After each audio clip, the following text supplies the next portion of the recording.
Kadang ruangan itu bukan sekedar tempat tinggal, tapi kandang yang nungguin kita bikin satu kesalahan fatal. Main-main sama ritual kuno di lorong buntu apartemen Jakarta ternyata harus dibayar mahal pakai nyawa dan darah. Bikin 5 sekawan ini nyesel seumur hidup. Untuk nama tokoh dan beberapa lokasi telah kami samarkan demi privasi narasumber. Selamat datang di Scary Note.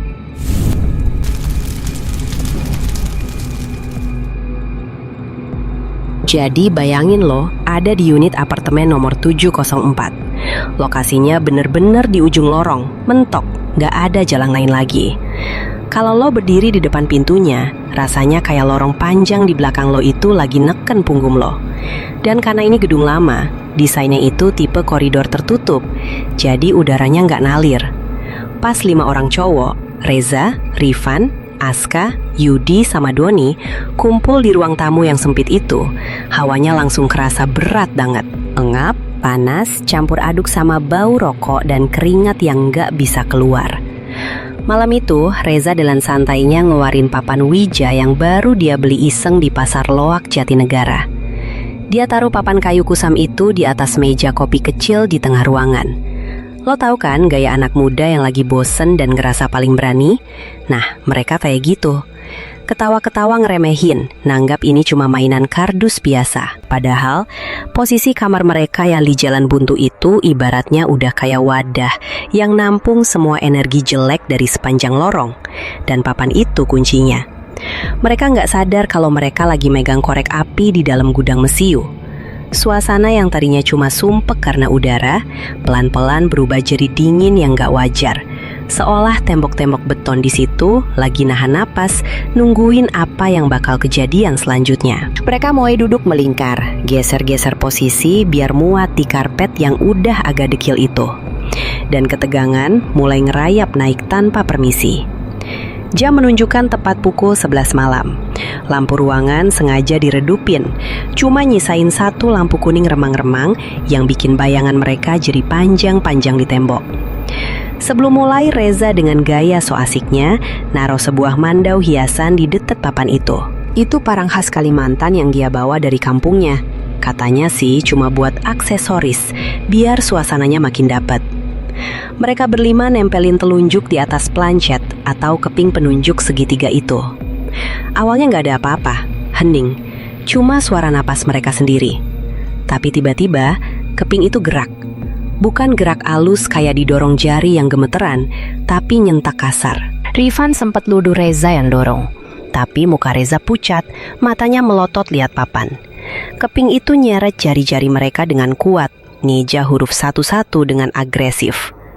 K, A, M, A, N, G.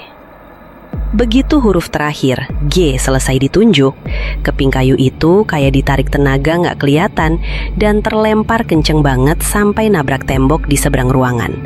Brak. Suaranya kenceng banget di keheningan malam. Semua langsung narik tangan kayak abis kesetrum. Ada jeda panjang di mana gak ada yang berani ngomong. Nama yang dieja itu, Kamang, bukan nama sembarangan buat orang yang ngerti budaya Dayak. Tapi di apartemen Jakarta Barat ini, nama itu kerasa asing dan nyalahin aturan alam. Suara tawa gugup mulai keluar dari mulut Aska, mencoba mencahin es, bilang kalau Reza jago banget ngeprank mereka. Meskipun jauh di lubuk hati, mereka tahu itu bukan trik tangan manusia. Besoknya, hari pertama setelah kejadian itu, si Yudi pulang kuliah sore-sore. Pas dia mau masuk ke unit, langkahnya kehenti di depan pintu. Di lantai, persis di depan celah bawah pintu mereka, ada gundukan kecil. Pas dia jongkok buat melihat lebih jelas, dia sadar itu sisa pembakaran kemenyan dan kembang yang udah kering. Baunya masih nyengat, bau menyan yang khas dan bikin mual. Ini aneh banget, karena siapa coba yang bakar menyan di lorong apartemen modern kayak gini? Yudi langsung mikir, ini pasti kerjaan tetangga, atau mungkin penghuni lama yang tahu sesuatu soal unit di ujung lorong ini. Seolah-olah mereka lagi ngasih tanda batas atau pagar gaib. Tapi dasar Yudi, dia ini orangnya paling logika dan agak temperamen. Dia ngerasa tersinggung. Dia mikir ini cuma sampah atau orang iseng yang mau nakut-nakutin. Tanpa mikir panjang, dia nendang gundukan sisa sesajen itu sampai buyar kemana-mana. Abunya nyebar motori lantai koridor. Kurang ajar, gumamnya kesel. Dia nggak sadar kalau tindakannya itu barusan ngerusak satu-satunya hal yang mungkin nahan sesuatu di luar sana. Dengan nendang itu, Yudi secara nggak langsung ngebuka pintu lebar-lebar dan ngasih undangan resmi buat apapun yang nunggu di koridor buat masuk ke dalam.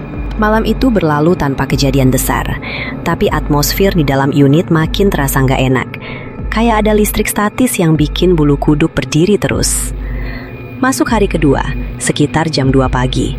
Rifan sama Aska lagi tiduran di kasur masing-masing, mata masih melek natap langit-langit kamar yang gelap. Hening banget. Suara kendaraan dari jalan raya di bawah cuma kedengeran sayup-sayup.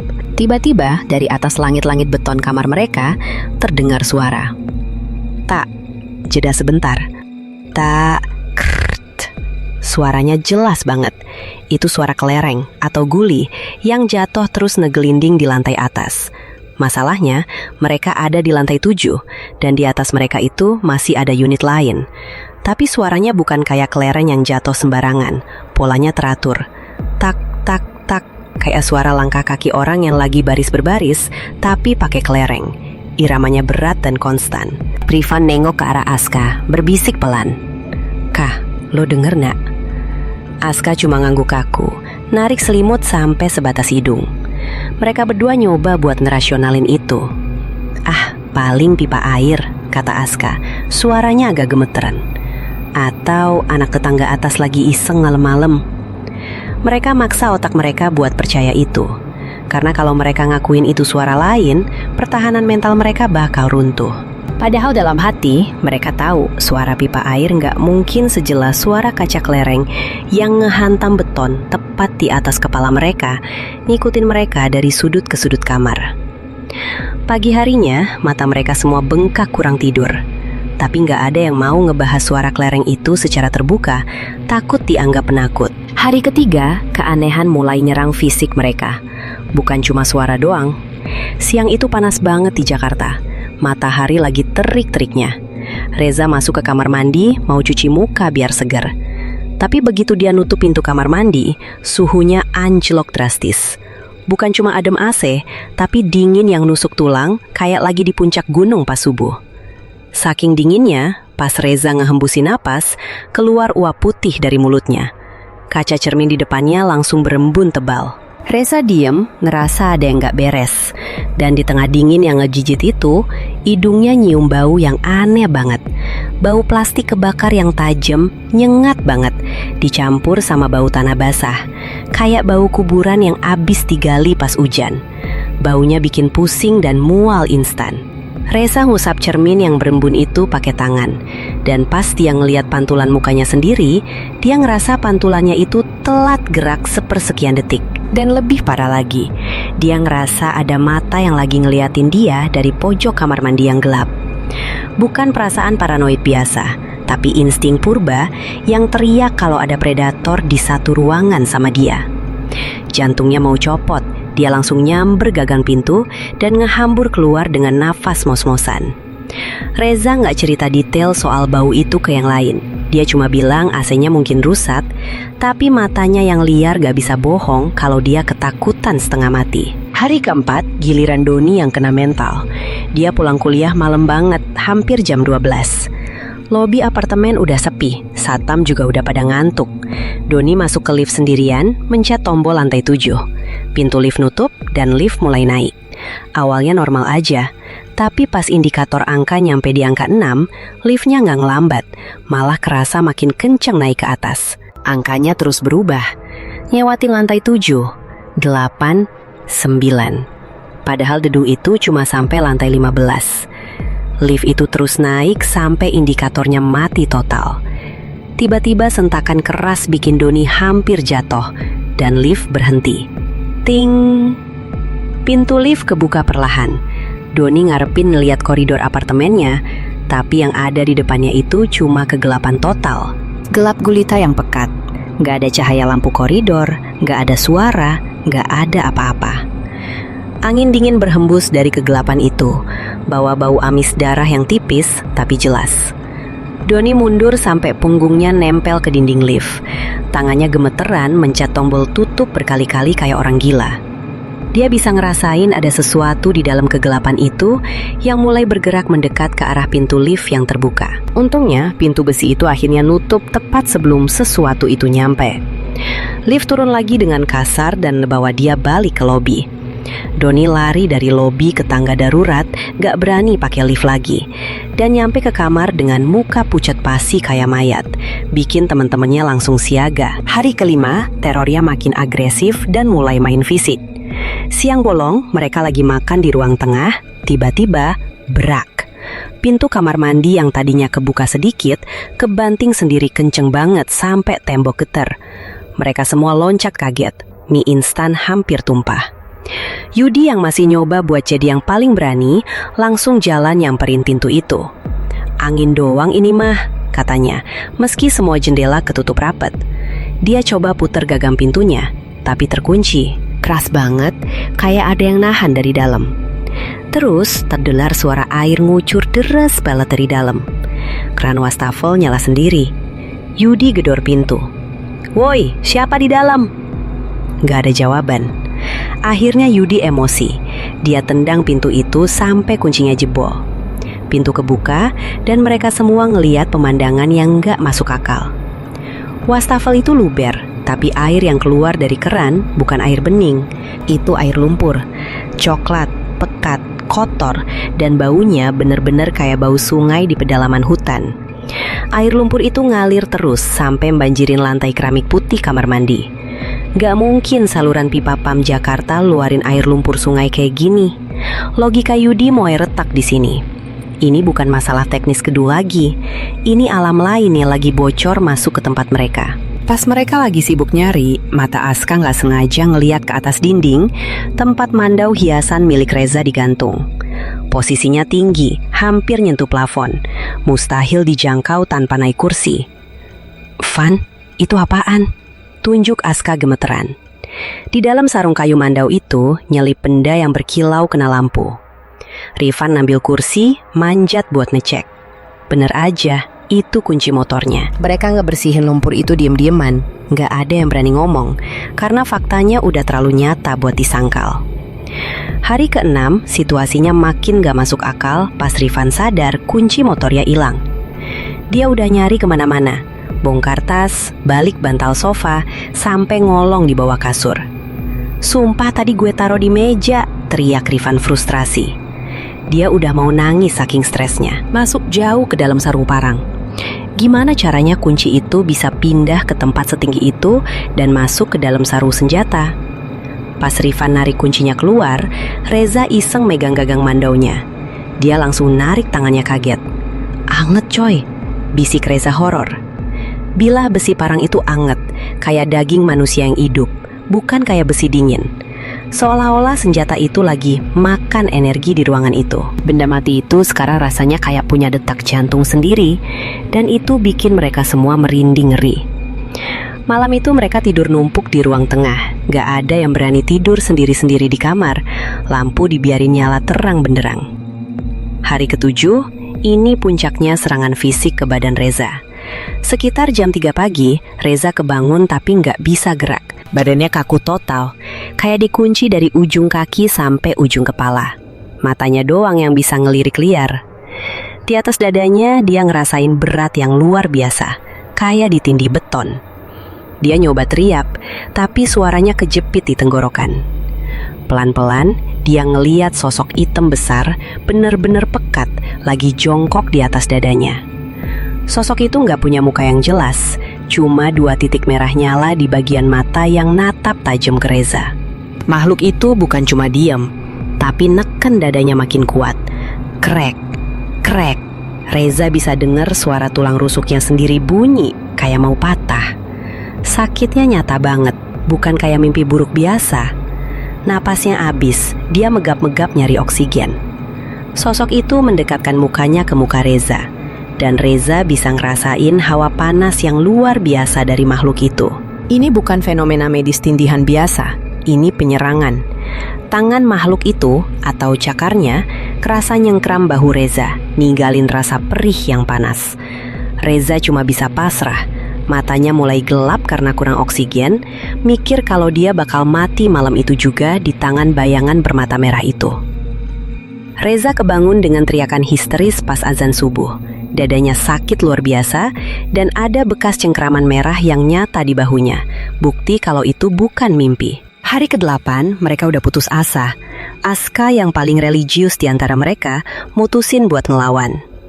Kita nggak bisa diem aja, katanya. Dia ngambil speaker bluetooth, konekin ke HP-nya, dan nyetel rekaman ayat-ayat ruqyah pelusir setan dengan volume full. Dia mikir ini bakal bikin penghuni itu panas dan pergi. Suara ngaji menuhin ruangan apartemen yang sempit itu. Tapi baru jalan beberapa menit, suaranya mulai kresek-kresek parah. Distorsinya makin kenceng, sampai suaranya jadi berat dan nyeremin, kayak kaset rusak yang diputer lambat. Tiba-tiba, tuar! Speaker itu meledak, beneran meledak, keluar asap hitam dan bau gosong. Detik yang sama, listrik di seluruh unit mati total. Pet, gelap gulita. Mereka berlima langsung rapet, panik nyari senter HP. Di dalam kegelapan yang sunyi itu, terdengar suara napas. Berat, kasar, dan basah. Suaranya bukan dari mereka. Suaranya datang dari setiap sudut ruangan, stereo. Seolah-olah makhluk itu sekarang ada di mana-mana, ngetawain usaha mereka yang sia-sia.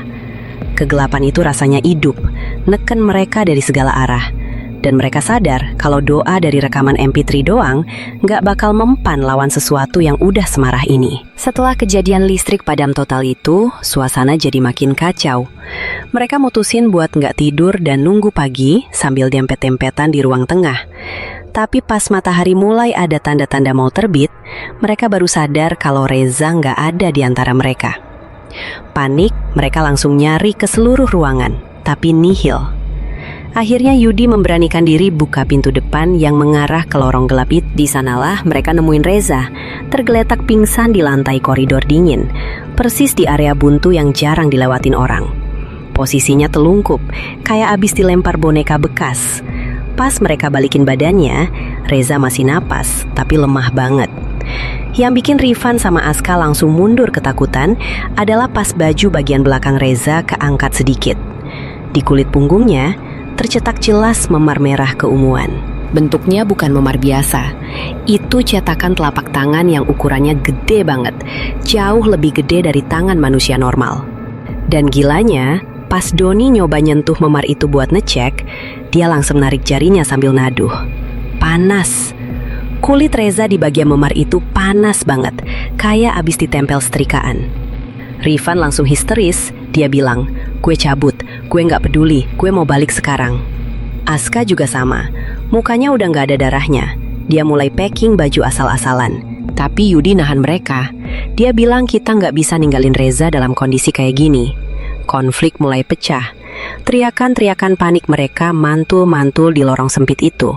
Sementara Reza cuma ngerangtolan dalam tidurnya, kayak orang yang lagi mimpi buruk yang gak ada ujungnya. Siang harinya di hari ke-10, ketegangan sedikit mereda karena ada cahaya matahari. Tapi Yudi masih penasaran setengah mati sama apa yang sebenarnya mereka hadepin. Jadi dia ngambil langkah nekat buat nyari bukti. Yudi ngeluarin handphonenya, terus dia nyalain fitur perekam suara.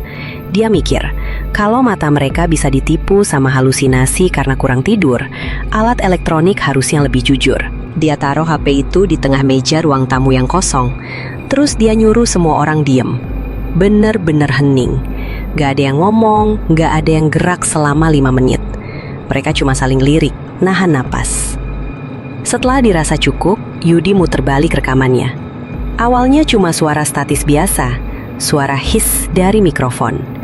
Tapi pas masuk menit kedua, muka Yudi langsung berubah pucat. Di rekaman itu, di sela-sela suara statis, kedengeran suara berdengung rendah. Frekuensinya bikin kuping sakit, bahkan cuma dari speaker HP. Dan yang lebih parah, ada suara bisikan. Jelas banget. Suara itu berat, serak, dan kedengeran deket banget sama HP. Seolah-olah yang ngomong itu nempel di mic. Kata yang diucapin itu asing, tapi kedengeran kayak jihim. Yudi yang sempat googling istilah-istilah aneh peninggalan kakeknya langsung lemes. Itu bahasa kuno, artinya darah. Detik itu juga, Yudi yang tadinya paling logis ngerasa seluruh argumen ilmiahnya runtuh. Ada sesuatu yang nuntuk bayaran darah di ruangan itu. Malamnya, teror itu nggak ngasih mereka jeda buat napas. Dan kali ini, pusat perhatian beralih ke benda yang dari awal jadi sumber masalah. Mandau hiasan yang gantung di tembok. Mereka lagi duduk diem, terlalu takut buat tidur. Pas tiba-tiba dinding tempat mandau itu ngegantung bergetar. Bukan gempa bumi, cuma dinding itu doang. Getarannya makin kencang sampai lukisan lain di sebelah miring. Mata mereka semua tertuju ke parang khas Dayak itu. Mandau itu goyang-goyang sendiri di pakunya. Makin lama makin violent, kayak ada tangan tak kasat mata yang lagi ngocok benda itu. Suara kayu beradu sama tembok. Dak, dak, dak, dak. Makin cepet dan makin keras. Tiba-tiba, prak. Sarung kayu mandau itu pecah, terbelah dua dan jatuh ke lantai. Bila besinya sekarang telanjang, ngegantung di sana, berkilau kena cahaya lampu remang-remang. Besi itu kelihatan tajam banget dan entah kenapa kelihatan haus. Rifan langsung loncat dari sofa, nyamber tasnya yang udah di-packing dari pagi. "Cukup, gue nggak mau mati konyol di sini," teriaknya. Aska juga langsung ikut, air matanya udah netes saking takutnya. Mereka berdua bener-bener udah di titik jenuh.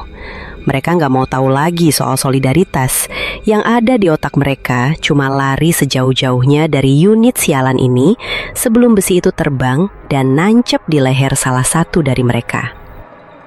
Pagi buta di hari ke-12, Rifan sama Aska udah siap di depan pintu. Tas ransel udah di punggung, tapi apartemen itu kayaknya punya rencana lain buat mereka. Rifan nyoba buka kunci pintu utama, tangannya gemeteran parah. Kuncinya udah kebuka, tuasnya udah muter, tapi pas dia dorong, pintunya nggak gerak sama sekali. "Bantu gue kah?" teriak Rifan. Aska maju, mereka berdua dorong pintu itu sekuat tenaga. Tapi rasanya kayak mereka lagi dorong tembok beton. Pintunya macet total. Seolah-olah sela-sela pintunya udah dilas mati sama kusennya. Panik, Aska nyoba megang gagang pintu buat narik. Tapi baru sedetik dia megang, dia langsung teriak kesakitan. "Ah!" Dia lepasin gagang itu dan mundur sambil megangin telapak tangannya. Kulit telapak tangannya melepuh merah, persis kayak orang yang baru aja megang panci panas yang baru diangkat dari kompor. Gagang pintu itu panasnya nggak masuk akal. Mereka terperangkap. Doni yang ngeliat itu cuma bisa merosot di pojok ruangan, sadar kalau mereka bener-bener disandra. Gak ada jalan keluar lewat pintu, dan jendela mereka ada di lantai 7. Rasa putus asa mulai ngerayap naik, bikin dada sesak. Mereka sadar penghuni apartemen ini gak bakal ngebiarin mereka pergi sebelum dia dapetin apa yang dia mau. Malam itu juga situasi berubah dari sekedar gangguan jadi ancaman nyawa. Pas Reza tiba-tiba bangun dari tidurnya dengan gerakan yang kaku kayak robot. Matanya Reza ngebuka tapi nggak ada bagian putihnya sama sekali. Hitam total kayak kolam tinta.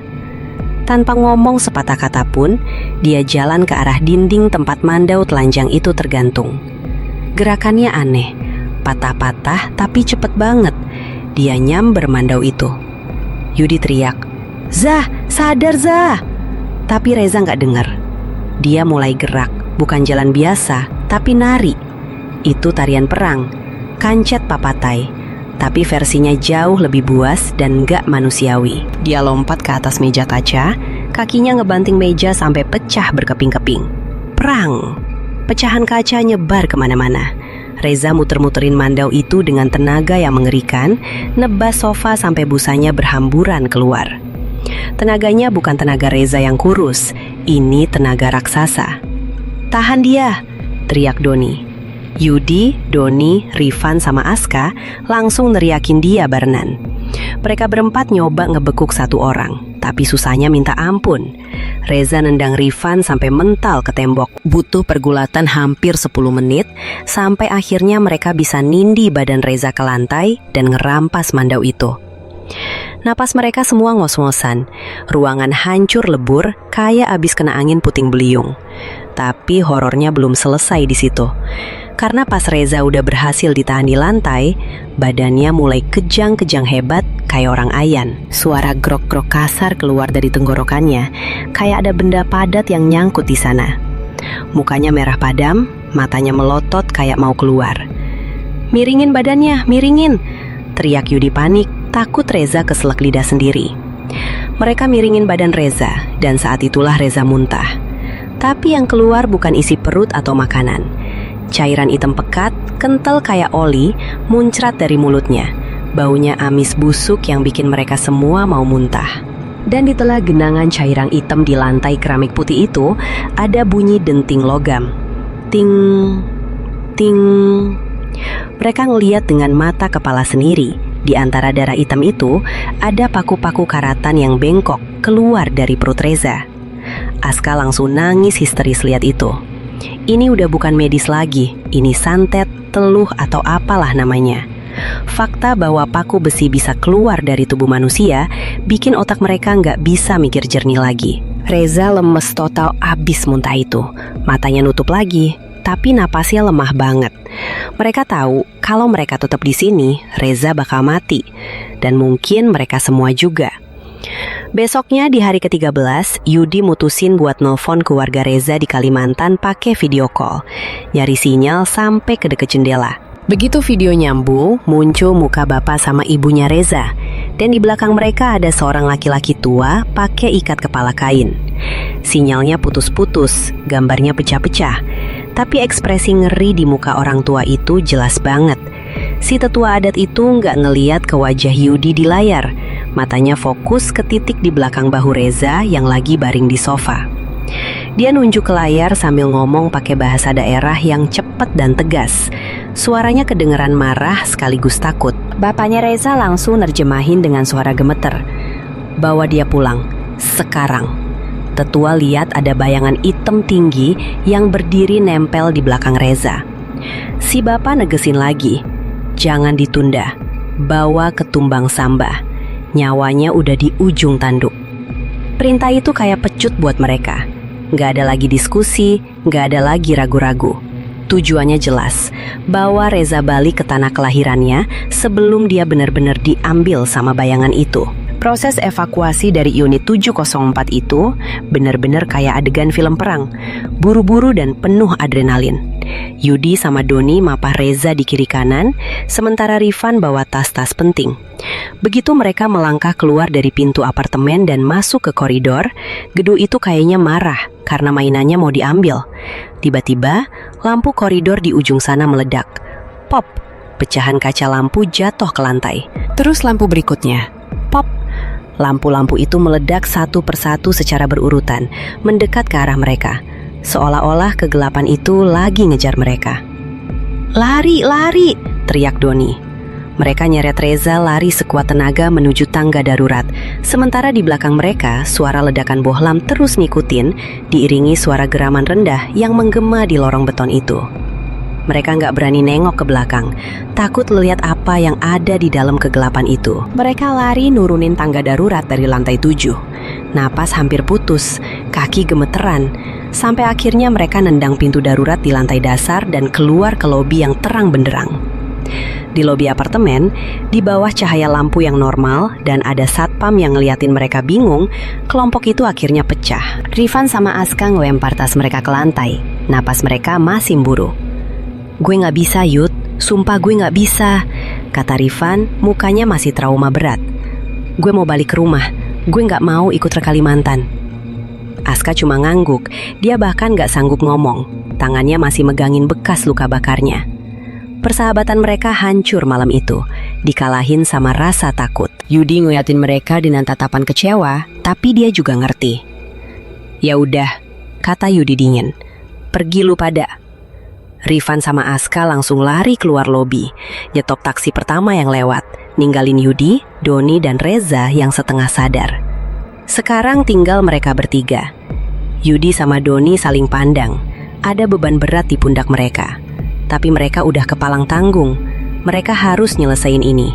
Perjalanan ke Bandara Soekarno-Hatta jadi tantangan berikutnya yang bikin jantung gak berhenti deg-degan. Di dalam taksi online yang mereka pesan, Reza mulai gelisah lagi. Badannya gerak-gerak tak terkontrol dan matanya mulai kedap-kedip aneh. Doni panik. Woi, dia mau kumat lagi nih. Kalau Reza ngamuk di dalam pesawat nanti, di ketinggian 30.000 kaki, itu bakal jadi bencana nasional. Pilot pasti bakal muter balik atau mendarat darurat, dan mereka bisa ditahan polisi. Yudi yang udah nyiapin ini ngeluarin obat penenang dosis tinggi yang sempat dia minta dari kenalan dokter hewan. Yah, dokter hewan, karena mereka nggak sempet ke rumah sakit. Pegang tangannya, perintah Yudi. Doni nahan tangan Reza, dan Yudi nyuntikin obat itu ke lengan Reza. Beberapa detik kemudian tubuh Reza lemes, kepalanya jatuh ke bahu Doni. Mereka ngehela napas panjang, tapi mereka tahu ini cuma solusi sementara.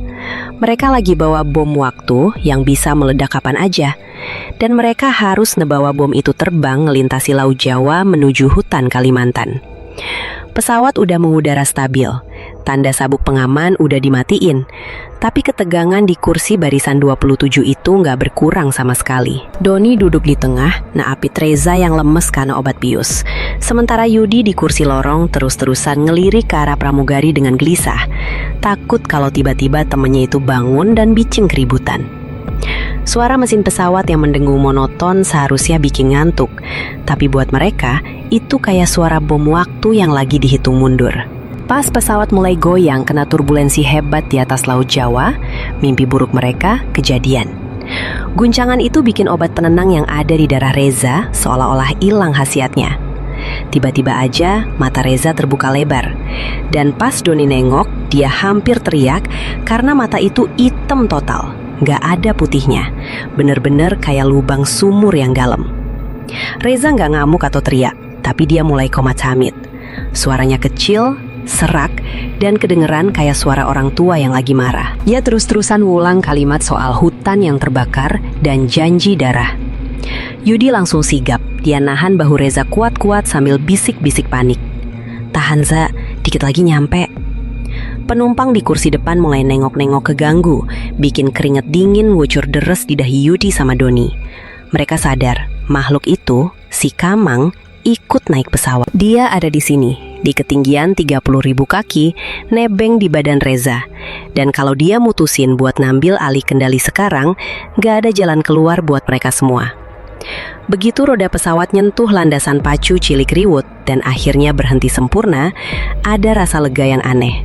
Tapi itu cuma sebentar, karena perjalanan sebenarnya baru aja dimulai. Mereka langsung dijemput sama kerabat Reza pakai mobil bak terbuka yang udah tua banget. Dan tanpa basa-basi, mobil itu langsung tancap gas ninggalin kota menuju pedalaman. Perjalanan darat ini bener-bener nyiksa fisik. Mereka harus nempuh jalur Trans Kalimantan yang kondisinya rusak parah karena sering dilewatin truk sawit dan batu bara.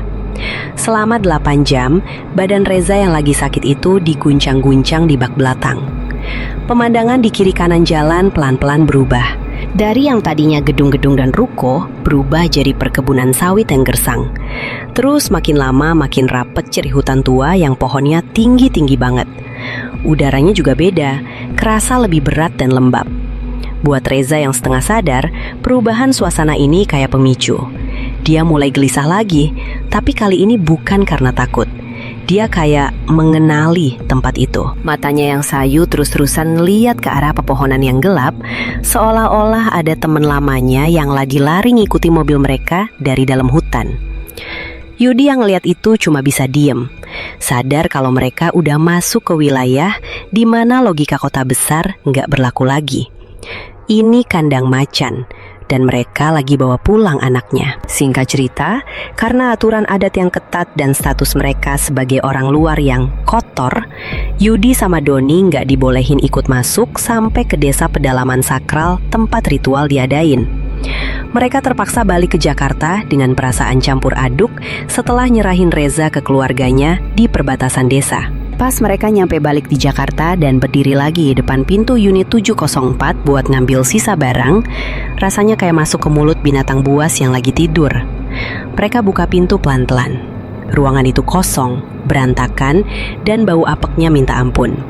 Bekas muntahan darah hitam Reza masih ada di lantai, udah ngering jadi kerak. Walaupun Reza udah nggak ada di situ, atmosfernya tetap sakit. Rasanya kayak ada listrik statis yang bikin bulu kuduk berdiri terus. Yudi ngeliat sekeliling, ngerasa diawasi dari setiap sudut gelap. "Buruan Don, ambil yang penting aja, tinggalin sisanya," bisik Yudi. Mereka berdua sadar kalau mereka udah ngelakuin kesalahan fatal dengan balik lagi ke sini. Mereka pikir karena wadahnya alias Reza udah pergi, tempat ini bakal netral. Tapi mereka lupa, energi negatif yang udah numpuk di lorong buntu itu nggak bisa hilang gitu aja. Tempat ini udah jadi sarang, dan sarang itu marah karena ditinggalin kosong. Sementara itu, ribuan kilometer dari Jakarta, tubuh Reza yang makin lemah dipindahin dari mobil ke sebuah perahu kayu kecil atau klotok di pinggir sungai Katingan yang warnanya coklat pekat. Hari udah mulai gelap, dan kabut mulai turun nutupin permukaan air. Suara mesin perahu yang berisik banget, tek tek tek tek, mecahin keheningan hutan.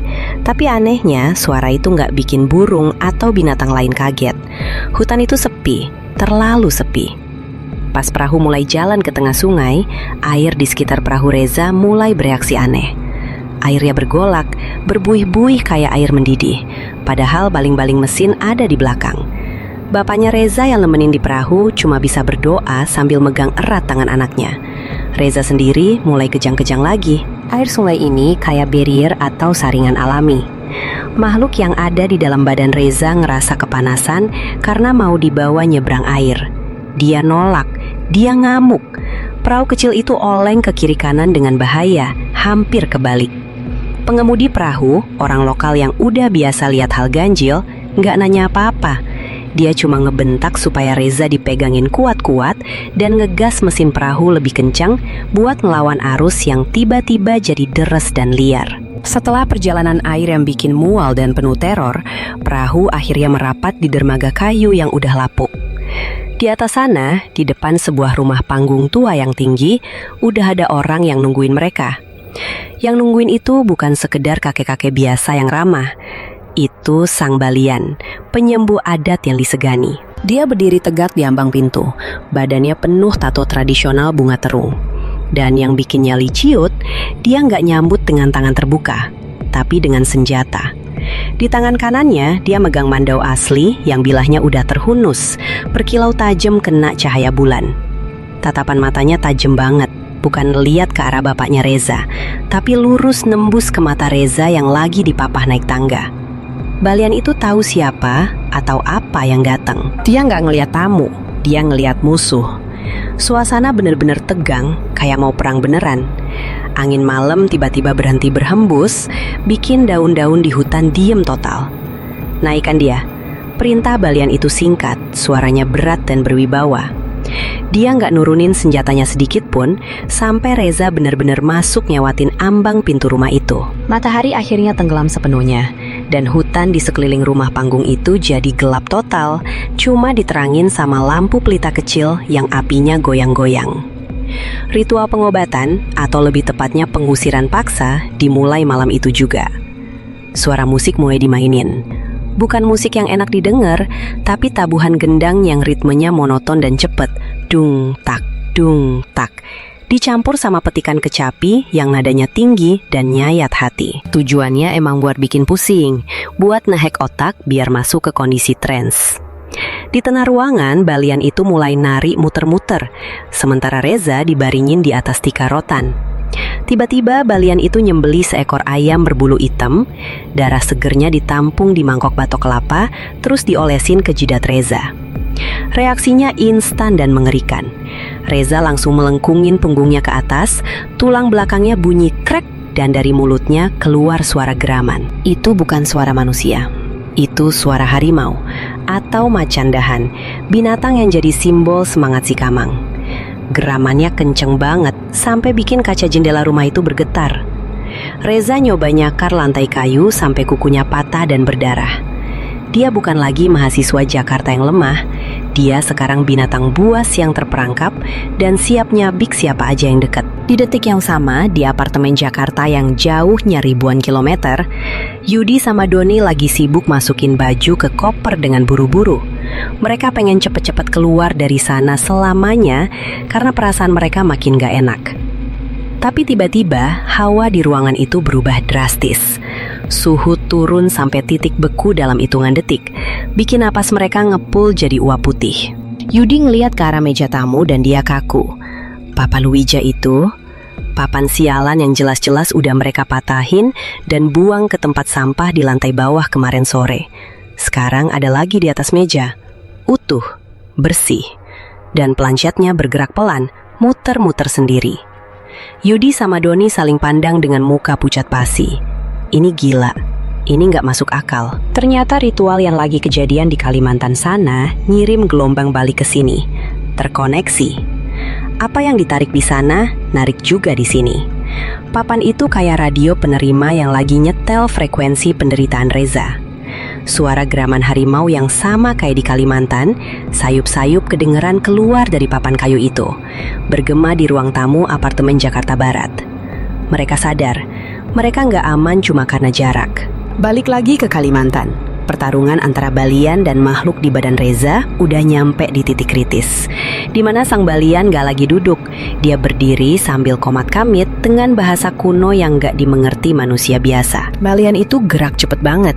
Dia seolah-olah lagi nangkep lalat yang gak kelihatan di udara. Tangannya nyabet-nyabet kosong. "Pulang kau, ini bukan tempatmu!" teriak Balian itu dalam bahasa Sangen. Dia lagi negosiasi, atau lebih tepatnya maksa roh itu buat pergi. Tiba-tiba, Balian itu ngepalin tangannya di udara, kayak berhasil nangkep sesuatu yang bercahaya redup. Itu semongat atau jiwa Reza yang asli. Tanpa buang waktu, dia ngehantam tangan yang ngepal itu ke ubun-ubun Reza dengan keras. Plak! Detik itu juga, dia ngambil gelang jimat dari akar kayu dan ngikat itu cepet-cepet di pergelangan tangan Reza. Reza ngejerit panjang, jeritan yang nyayat hati. Terus tiba-tiba badannya jatuh lemes, ambruk kayak boneka tali yang talinya diputus. Hening. Suara geraman hilang, suara musik berhenti. Napas Reza mulai teratur pelan-pelan. Balian itu terduduk lemes, keringetan deres, tapi dia ngangguk pelan ke bapaknya Reza. Sudah dikunci, katanya lirih. Makhluk itu udah dibayar pakai darah ayam dan disuruh balik ke hutan. Efek dari keberhasilan ritual itu langsung ngehantam balik ke Jakarta kayak gelombang kejut yang gak kelihatan. Dan apartemen tempat Yudi sama Doni berdiri seolah-olah gak terima kalau tawanannya lepas. Tembok di ruang tamu tiba-tiba retak. Krak. Retakannya ngerambat cepet banget kayak akar pohon. Dari lantai naik ke plafon. Lampu gantung pecah berantakan. Yudi teriak, "Lari Don, sekarang!" Mereka berdua lari nabrak pintu keluar, ninggalin koper, ninggalin baju, ninggalin semuanya. Pas mereka lari di lorong koridor menuju lift, Doni sempet nengok ke belakang sekilas. Di ujung lorong buntu, di depan pintu unit mereka yang sekarang terbuka lebar, dia ngeliat bayangan hitam tinggi pakai topi perang khas Dayak, berdiri diem ngeliatin mereka. Bayangan itu perlahan memudar jadi asap, seiring dengan teriakan marah yang menggema di seluruh lantai 7. Mereka lari masuk ke tangga darurat dan gak berhenti lari sampai mereka nyampe jalan raya, napas putus-putus, bersyukur masih dikasih nyawa. Hari-hari berlalu dan perlahan-lahan debu dari kejadian gila itu mulai turun. Kehidupan nyoba buat balik normal, tapi ada hal-hal yang gak bakal pernah bisa balik kayak dulu lagi. Reza akhirnya siuman total di Kalimantan. Dia selamat, tapi dia berubah. Dia jadi pendiam, sering ngelamun natap hutan di belakang rumahnya dengan tatapan kosong. Ada bekas luka melingkar di pergelangan tangannya, bekas gelang jimat yang gak boleh dilepas seumur hidup. Sementara itu di Jakarta, unit 704 akhirnya dipaku mati pakai papan kayu sama pengelola gedung karena dianggap rusak struktur. Gak ada yang berani nyewa lagi. Tapi cerita gak berhenti di situ. Para penghuni lain di lantai 7 sering cerita, kalau malam-malam sepi, pas lewat depan unit kosong yang gelap itu, mereka masih sering dengar suara aneh. Bukan suara hantu nangis atau ketawa, tapi suara kelereng jatuh. Tak, tak, tak. Suara guli yang ngegelinding di lantai beton. Ngasih tahu siapa aja yang lewat kalau di dalam sana, di ujung lorong buntu itu, masih ada yang nunggu buat diajak main. Sampai sekarang, suara kelereng di lorong kosong itu jadi bukti kalau ada pintu yang sekali dibuka, gak akan pernah bisa ditutup rapat lagi. Gimana menurut kalian? Apakah Reza benar-benar udah lepas total, atau cuma dipinjemin waktu sama hutan itu? Tulis pendapat kalian di kolom komentar ya. Kisah dengan gema personal yang kuat seperti inilah yang menjadi jantung dari kanal ini. Jika kalian punya pengalaman tak terlupakan yang ingin diangkat dan dibagikan, jangan ragu untuk menghubungi kami lewat link yang ada di deskripsi.